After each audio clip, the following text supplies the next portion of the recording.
पाठ 14। मेरा बचपन। बहुमुखी प्रतिभा के धनी रविंद्रनाथ टैगोर की यह आत्मकथा हमें उनके बचपन से परिचित कराती है। बचपन से ही प्रकृति के सानिध्य में रहने के कारण उनका व्यक्तित्व विराट और प्रकृतिमय हो गया। शिक्षा प्राप्ति के पश्चात रविंद्रनाथ टैगोर ने 1901 ईस्वी में शांति निकेतन शिक्षण संस्थान की स्थापना की। जब मैं बहुत छोटा था, नौकरों के पास नर्सरी में रहा करता था।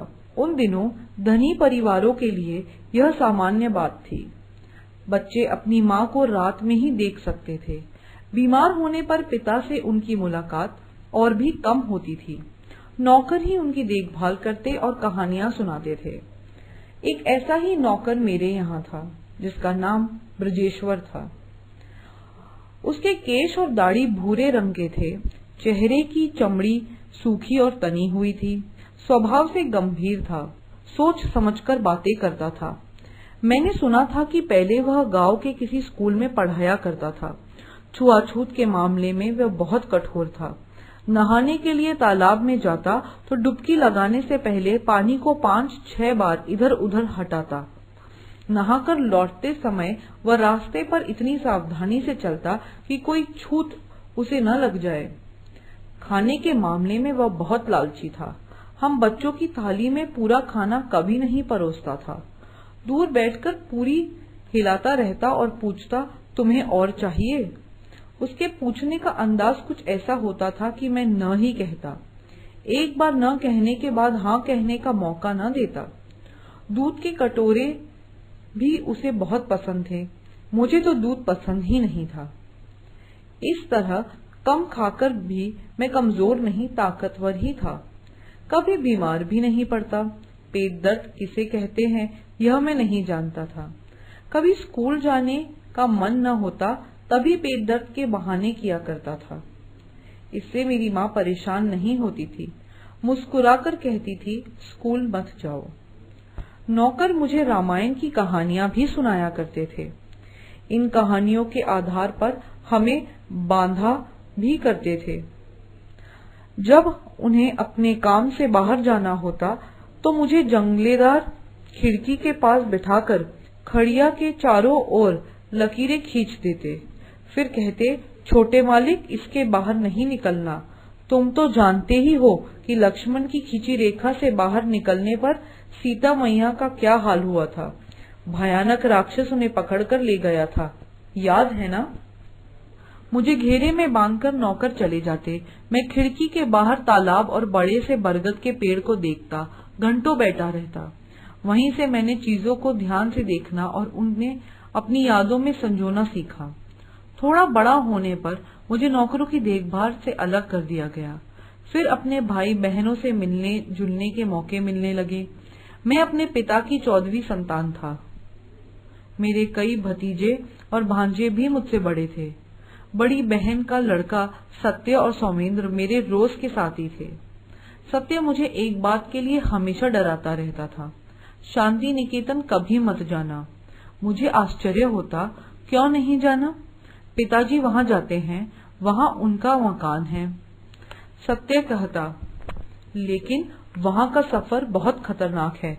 वहां रेलगाड़ी से जाना होता है और रेलगाड़ी तो मौत का फंदा है, लोगों को इधर उधर फेंकती चलती है। मैं जब बड़ा हुआ तो पहली बार रेलगाड़ी से शांति निकेतन गया।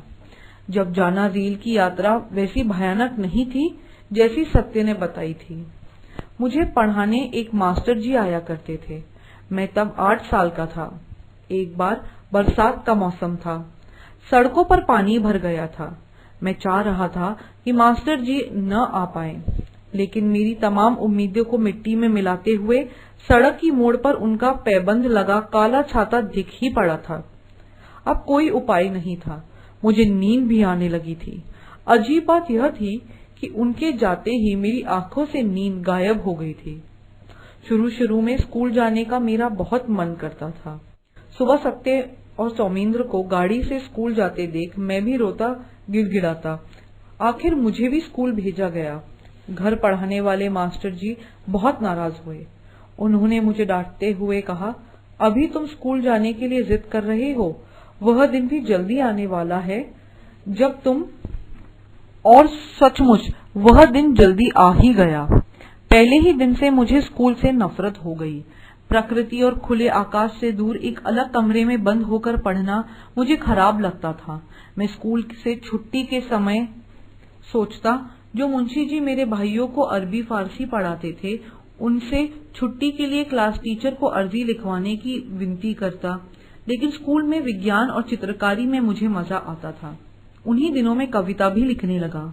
एक कॉपी में कविता लिखकर उसे जेब में लिए फिरता। सत्य और सोमेंद्र ने भी वे कविताएं पढ़ी तो उन्हें आश्चर्य हुआ। फिर मेरे शिक्षकों ने भी वे कविताएं पढ़ी और तारीफ की।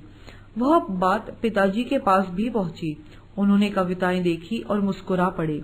स्कूल से अरुचि होने के बावजूद मेरी पढ़ाई बराबर चलती रही। घर पर ही भाषा, गणित, विज्ञान, चित्रकला, संगीत सभी सिखाए जाते थे। शरीर को स्वस्थ बनाने के लिए भी जोर दिया जाता था। घर में संगीत के स्वर भी गूंजते रहते। तरह तरह के लोग घर आते रहते। कोई भालू नचाता, कोई सांप का खेल दिखलाता, कोई नाटक दिखाता, कोई बाजीगरी। यह सब देखकर हमें बहुत मजा आता। हमें प्राचीन धर्मों, परंपराओं, आदर्शों और रीति रिवाजों का आदर करना सिखाया जाता। मुझे रामायण और महाभारत से तो लगाव हो ही चुका था। अब प्राचीन बंगला पुस्तकों को पढ़ने की रुचि जागी। वे किताबें सोने वाले कमरे में अलमारियों में बंद रहती थी। उन्हें निकालने के लिए कभी कभी चाची की साड़ी के छोर से बंधे चाबी के गुच्छे को चुराना भी पड़ता था। जब पिताजी यात्रा पर बाहर गए होते, मैं चुपचाप उनके कमरे में घुस जाता। उनकी कुर्सी पर बैठकर उन्हीं की कोई किताब पढ़ने लगता। जब मैं 12 वर्ष का था, मेरा उपनयन संस्कार किया गया। केसरिया कपड़े पहनकर और सिर मुड़ाकर कमरे में गायत्री का जाप करने में मुझे बहुत मजा आया। मैं सिर्फ इस बात से परेशान था कि मुंडे सिर में स्कूल कैसे जा पाऊंगा, लेकिन उसकी नौबत ही नहीं आई। उत्सव समाप्त होने पर पिताजी ने मुझे बुलाया और पूछा, तुम कुछ महीने के लिए मेरे साथ यात्रा पर जाना पसंद करोगे? घर से निकलकर यात्रा पर जाने में मुझे बहुत खुशी हो रही थी। मैं पिताजी के साथ पहले शांति निकेतन गया। पिताजी ने नजदीक आने का यह पहला मौका था। पिताजी मुझे छोटे मोटे काम करने को कहते। मैं उनकी घड़ी में चाबी देता, उनके खुदरे पैरों को संभालता, भिखारियों को भीख देता। वहीं मुझे यह पता चल गया कि कविताएं लिखने के लिए शांति निकेतन से बेहतर कोई जगह नहीं है। मैं बगीचे में नारियल के पेड़ के नीचे जमीन पर बैठ जाता, सामने अपने पैर फैला देता और लिखने लगता। लेकिन मेरी नीली नोटबुक फट गई थी। अब मेरे पास पक्की जिल्द वाली एक नई नोटबुक आ गई थी। कुछ दिनों बाद हम अमृतसर गए। वहां एक महीना ठहरे। पिताजी मुझे अंग्रेजी, बंगला, व्याकरण, संस्कृत व खगोल विज्ञान पढ़ाते। वे सादा खाना खाते तो मुझे भी अच्छा लगता था। इस यात्रा में पिता का दूसरा ही रूप देखने को मिला, जबकि अपने जन्म स्थान जोड़ासांको में हम लोग उनसे डरते थे। घर लौटकर मैं अपनी यात्रा के किस्से सबको सुनाया करता। माँ को मुझ पर बड़ा गर्व होता। घर में मेरे भाई ज्योतिन्द्र और भाभी कादम्बरी मुझे कविता से जुड़ने में मदद करते।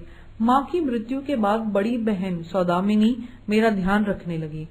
नाटक और संगीत के अलावा ज्योतिन्द्र की रुचि घुड़सवारी और तैराकी में भी थी। वह मुझे घुड़सवारी और तैराकी सिखाते। एक बार वह मेरे लिए किराए का एक टट्टू ले आए। मैं उस पर चढ़कर देहात की ओर निकल गया। मैं उस पर से सिर्फ इसलिए नहीं गिरा कि ज्योति दादा को भरोसा था कि मैं नहीं गिरूंगा। ज्योतिन्द्र दादा नाटक लिखा करते थे। नाटक के लिए गीत मुझसे लिखवाते। नाटक के बीच जब वे गीत गाए जाते तो सबको आश्चर्य होता कि एक कम उम्र के लड़के ने यह गीत लिखा है। मैं 16 साल का हो गया था। मेरे भाई बहन मेरे भविष्य को लेकर चिंता करने लगे थे। भाई सत्येंद्र नाथ ने सुझाव दिया कि मुझे इंग्लैंड भेज दिया जाए। मुझे यहाँ मैट्रिकुलेशन की परीक्षा पास करने पर कानून की पढ़ाई करनी थी। इससे पहले चुस्त और आधुनिक बनने के ख्याल से मुझे अहमदाबाद में सत्येंद्र दादा के पास रहना पड़ा। अहमदाबाद और मुंबई में 6 महीने रहने के बाद मेरे इंग्लैंड रवाना होने का वक्त आ गया। 20 सितंबर 1878 की शाम के 5 बजे में पूना नाम के समुद्री जहाज में मुंबई से इंग्लैंड के लिए रवाना हुआ। डेक की रेलिंग के पास अकेला खड़ा मैं जेटी और जहाज के बीच का बढ़ता हुआ अंतर देखता रहा। अचानक मुझे उदासी ने घेर लिया। मैं अपने पीछे भारत का किनारा ही नहीं, अपने बचपन को भी छोड़ रहा हूँ। मैं फौरन डेक से हट गया और अपने कैबिन में जाकर लेट